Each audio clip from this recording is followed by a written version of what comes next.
The History Center of San Luis Obispo County presents I've Been Working on the Railroad, a walking tour of San Luis Obispo's historic railroad district.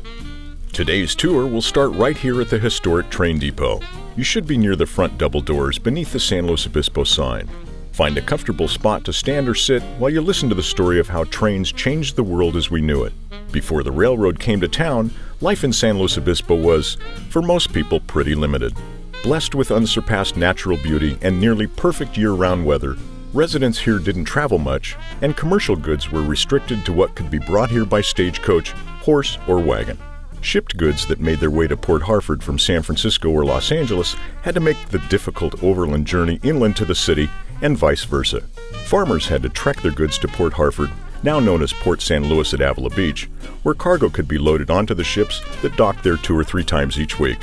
In fact, Port Hartford was the entry point for many of our earliest settlers, and was in many ways our humble version of Ellis Island. San Luis Obispo's first railroad was established to help local farmers get their goods to larger markets. In 1872, the San Luis Obispo Railroad Company was organized to construct a narrow-gauge railroad line that would eventually run from the pier at Port Hartford all the way into the city. This photo shows workers laying pipe on the pier. Because they were smaller, just 3 feet between rails versus the 4 feet 8 inches between standard gauge rails, narrow-gauge rail lines were cheaper and quicker to build, making them a good choice for shorter distances. You can see how narrow they were in this photo from 1890, showing 2 people standing next to the tracks on the Port Hartford Pier. The popular Mare Hotel is in the background.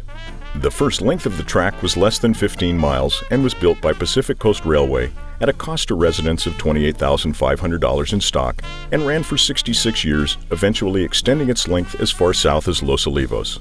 Port Hartford's namesake, John Hartford, noticed the leadership abilities of a particular Chinese man and advised him to become a labor contractor.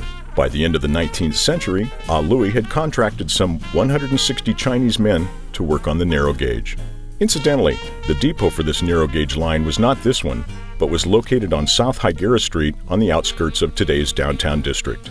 During this same time, the well-established Southern Pacific Railroad built track from San Francisco to Los Angeles, but instead of running close to the coast, it ran through the San Joaquin Valley to the east, so local farmers could not benefit from it.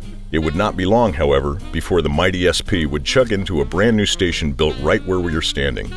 This was accomplished largely through the efforts of the West Coast Land Company and Chauncey Phillips, one of its most active members. Phillips worked tirelessly to buy, develop, and sell the various rancho lands around what he hoped would be Southern Pacific's coastal line. Much of this land was located farther north of San Luis Obispo, in the tiny settlements of San Miguel and Templeton, where he built his own gracious home. The first train arrived in San Miguel in October of 1886.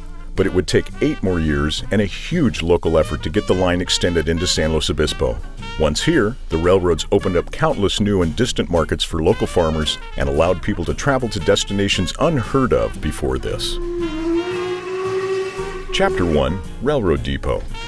If you're still facing the front of the depot, turn right and walk to the other side of the extended building.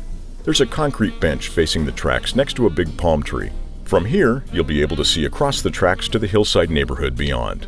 On May 5, 1894, a brass band, a fireworks display, a slew of reporters, Mr. Chauncey Phillips himself, and the largest crowd ever assembled in San Luis Obispo were all on hand when the first Southern Pacific train pulled into the brand new depot. For more than a year, railroad workers had been showing up in town and locals had been anticipating this momentous occasion that would finally link their town to the rest of the country. The story was reported by the San Francisco Examiner and the local Tribune the following morning, and a souvenir book was prepared by newspaperman and historian Myron Angel, who said, "This railroad so long hoped for, of which so much has been expected as connecting this isolated coast region with the railway system of the nation, and for which pleas, petitions, and subsidies had been made, was then a material thing satisfying the imagination, a visible reality in our midst, ready for business, marking the era of a new civilization, the initial step of progress and development, and all the people rejoiced that it was now completed and their hopes realized." During this era, rail travel was a glamorous affair. Passengers typically wore dark suits, hats, and gloves when they traveled by train, and they were ushered through the depot by uniformed porters. The dark clothing fared better than light clothing when in contact with smoke from a locomotive's engine. In this photo from 1900, members of the San Luis High School women's basketball team prepare for a train ride.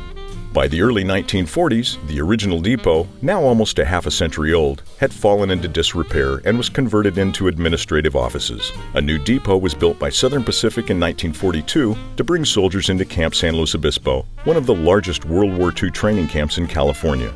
Built in the gracious Mission Revival style, the station opened to great fanfare in 1943.